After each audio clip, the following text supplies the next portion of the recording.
Let's break down governance token and utility token. And now when I was in this space for some time, even to me, it was like, I have no idea really what the difference is. So essentially a governance token it's giving you some voting rights so that you can be a part of the decision-making process, supposedly a part of the decision-making process for a specific protocol.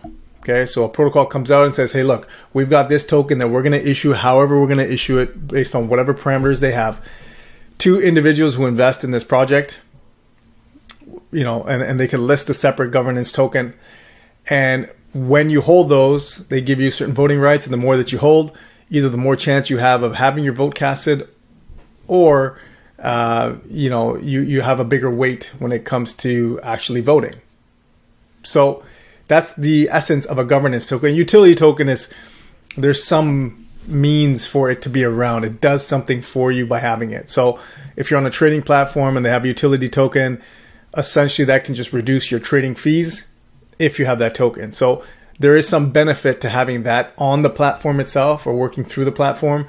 The governance tokens is more about the decisions made around the protocol itself. So now that we got those two cleared up, why is it not the same as having shares in a company? Right now, if you just take away the fact that this is crypto and this is a stock market.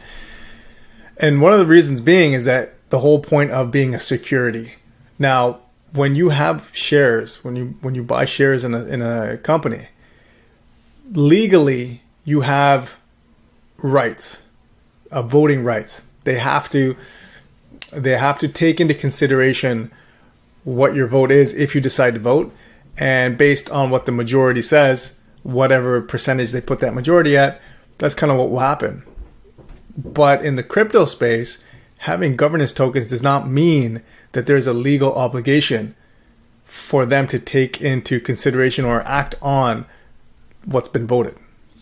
Now they can program into the smart contract itself, in which case that's different. But a lot of times just owning a governance token, just because they tell you it's a governance token, doesn't necessarily mean they're going to take what you're saying and run with it. So there's something called a multi-sig wallet.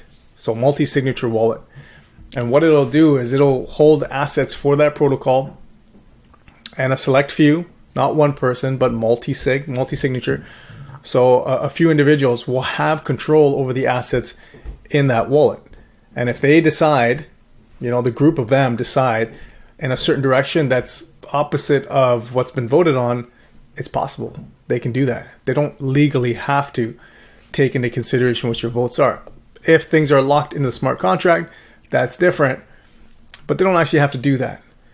So this is where things get tricky, right? And this is why having a governance token just for the sake of having one, or if you feel comfortable or secure because there is one, doesn't necessarily mean things are going to happen the way you think they're going to happen. And it's just important to know that. Now, when it comes to the stock market, if you own 10 shares of Apple, does that matter? No. I mean, there's millions of shares that are sitting out there. The largest stakeholders are going to really decide, and as well as the board and all kinds of things that are going to happen. So even there, your votes don't necessarily mean anything, but it does mean that legally your votes are taken into consideration, whereas a governance token does not. So I wanted to highlight this difference between a governance token, a utility token, and how these two differ from shares in the actual stock.